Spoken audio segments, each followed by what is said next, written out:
파막스를 구입하고 물성을 공부하고 나서 캔들을 만들기 시작했어요. 적당한 몰드를 찾다가 파막스가 가진 물성과 잘 어울리는 마음에 쏙 드는 몰드도 발견했습니다. 마시고 난 와인병이에요. 필요하면 언제나 캔들을 만들고 촛불을 기릅니다. 결정이 생기는 파막스를 멋진 형용사를 붙여서 부릅니다. 결정 모양이 팜 왁스의 가장 커다란 특징이에요. 같은 왁스를 녹여서 캔들을 만들어도 결정 모양이 다르게 드러납니다. 몰드에 붙는 온도, 그리고 사용한 몰드의 재질, 용기, 실내 온도 등 작업하는 환경에 따라서 완성된 캔들의 결정 모양이 다르게 나타납니다. 파막스 융점은 회사에 따라서 조금 다른데 제가 쓴 건 70도 전후에서 녹았어요. 만드는 회사에 따라서 온도의 차이가 조금 있어요. 90도 이상으로 높은 온도에서 몰드에 부어야 눈꽃, 깃털, 크리스털이라고 하는 결정 모양이 잘 드러납니다. 붓는 온도에 따라서 드러나는 결정 모양이 달라지더라고요. 파막스는 야자열매에서 만들어지는 천연 왁스예요. 녹는 온도도 몰드에 붙는 온도도 높아서 에센셜 오일로 향기를 내기에는 적당하지 않아요. 정류는 높은 온도에서 화학적인 성분이 변해요. 그래서 향기도 변합니다. 향기를 입히려면 인공 오일이 적당해요.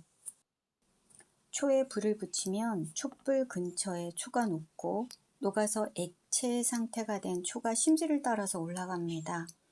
심지에 미세한 틈을 타고 심지 끝으로 운반된 액체 상태의 초는 뜨거운 촛불의 열에 의해서 기화되고 산소와 결합해서 불이 붙습니다. 촛불이지요. 촛불의 불꽃을 세 부분으로 나누어서 이야기하는데요. 가장 바깥쪽은 산소 공급이 잘 되어서 완전 연소가 일어납니다.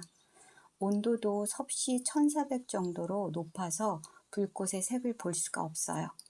가운데 부분 속불꽃은 산소 공급이 부족해서 생기는 탄소 알갱이, 즉 그을음이 열을 받아서 가장 밝게 빛이 납니다. 온도는 섭씨 600도 정도예요. 산소 공급이 부족해서 생기는 탄소 알갱이가 그을음이에요. 가장 안쪽에 검은 부분은 불꽃심인데요. 그을음이 가장 많이 생깁니다. 온도는 300에서 400도 정도예요. 양초는 탄소와 수소가 주성분인 왁스입니다.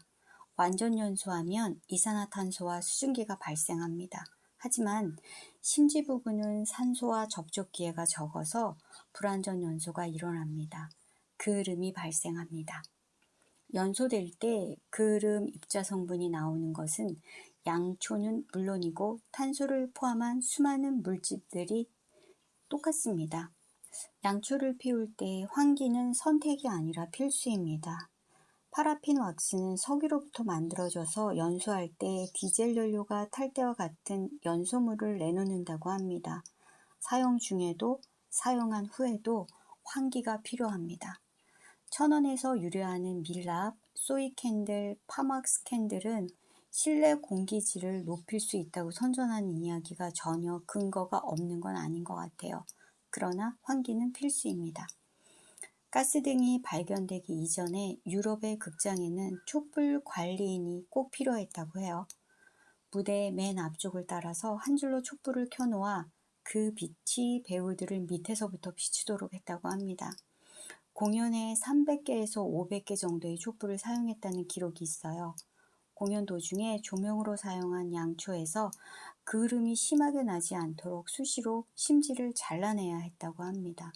심지를 제때 잘라주지 않으면 금세 그을음이 피어오르고 촛농이 떨어지기 시작하기 때문이죠. 이때 등장하는 사람이 촛불 관리인입니다. 이 재미있는 이야기는 역사 속에 사라진 직업들이라는 책에서 인용했어요.